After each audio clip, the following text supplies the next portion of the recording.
YouTube, what's going on? What's going on? We're back with another one. So today I want to talk about the side effect of having late payment on your credit report, right? So if you've been following my channel, you understand that late payment, I spoke about it quite often in the past. Late payment is by far top two, outside maybe a bankruptcy or the worst thing that could happen to your credit score. All right, let's talk about it. So this was actually a question that came from a real person that I was helping, right? I was dealing with in terms of credit, right? That person had one late payment. It was a car payment that was late, and 37 points dropped right there and then.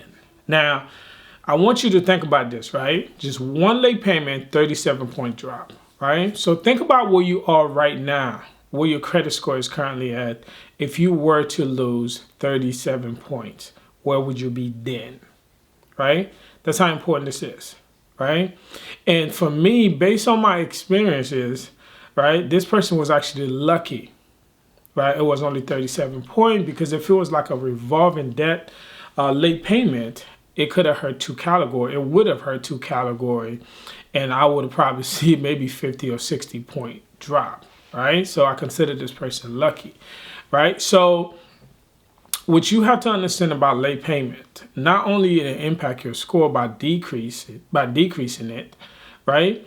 It tells a terrible story to future lenders, creditors, what have you, whether you try to get a loan, a car loan, a personal loan, or even a mortgage, especially a mortgage. It tell a bad story because now at that point, you know, those lenders have to keep in mind that there's something there. Am I going to get my money at the time that is due, or am I ever going to get it? You have to be careful about that. I recently did a video talk about the credit history itself, the credit report itself is 80% sometimes more important than the actual score itself, because when a lender pulls your credit report, the very first thing you look at is what's in it. What story is it telling, right? Or the late payments, or the collections, or the judgments and bankruptcy and so on and so forth, right?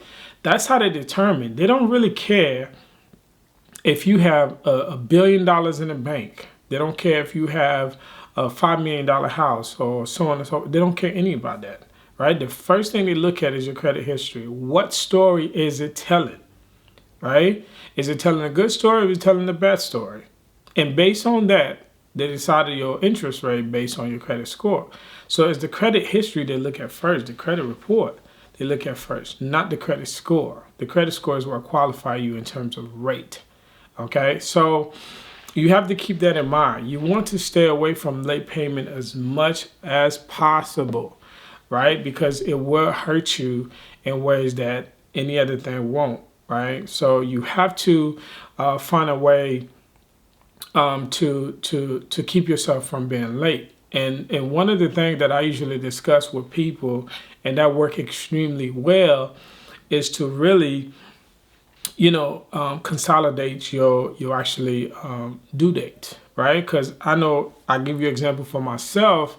I used to have about 8 to 10 different due date, meaning that different bills that due at different times. I mean, with possibly you that may have a family, or, you got so much going on. Maybe you running a business, or you have family issue, and especially with this pandemic, there's just so much going on right now for us to remember all these different dates. So what you can do is consolidate. Now, it's going to take a little time, right, to do it, because you are going to have to reach out to those particular creditors, lenders, and whoever you do business with on a monthly basis, who you owe. You're going to have to call them, and some of them you could actually do online. You don't even have to call anybody. Most of them you'll be able to do online, and the one that doesn't have the option, you can actually call them and have them. What works for me is have them to consolidate to one particular date. So if I miss, the downside of it is that if you miss that date, then you miss all your payments, right? But the good thing is that if you pay one, then you know all of them are going to get paid because they are due at that due date, right? You could have them move to what's comfortable for you. If the first is what's comfortable for you, then have all your dates moved to the first, right? If the 20th is the date, whatever it is, they will do it for you. You just have to reach out. Again, some of them you can actually do online without having to reach out to anybody, right? But some company you may have to call them. So do that. That's what's been working for me. That's what's been working for the people at Advice, and they love it. It worked well, right? You have that one date. You could even set your calendar to that one date, and you know your payment is due. So the other thing that is really helpful is the fact that you can actually set up minimum payment, automatic minimum payment, right? But you have to be careful, right? Because I have some personal experience where, like cell phone bill, I wouldn't recommend if you are on a data plan, right? I wouldn't recommend to have automatic bill pay simply because a few years back, a friend of mine, we were on vacation outside of the country, and one of the kids got a hold to the data on the actual iPad, right? And trust me, that data was ran up to $2,000, right? And that person had automatic bill pay for that cell phone bill, and $2,000 came out the checking unknowingly. Okay, so you have to be careful of that. Certain bills I would not recommend, like the bills, you know, that's like an installment type of bill that where the monthly payment doesn't change, like a mortgage. Yeah, that's perfect, right? Like a car note, those are perfect to go automatic bill pay. And you could always go back if you don't want to pay just the minimum. You could always go back at a later time and pay more on it. But what you want to avoid is the late payment, right? Have the minimum paid automatically, and then go back at a later time and pay more on that particular bill so you can get it down faster, right? So those are some of the recommendations, because I could sit here and talk to you all day long about about late payments, how bad it is, but you don't want that on your records, because it takes a great process for you to try to get it removed. You have to reach out to the original creditor and speak with them, and sometimes they send you to this department, send you to that department, and try to get it removed.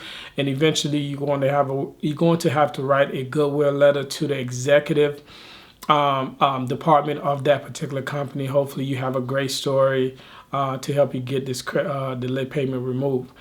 So if that is you, right, if you have trouble remembering your bills to pay them on time, especially with the late payment, those are some of the things that you can actually do to keep yourself out of harm's way, right? So that's all I have for you guys. Until the next video. Appreciate you. Don't forget to subscribe.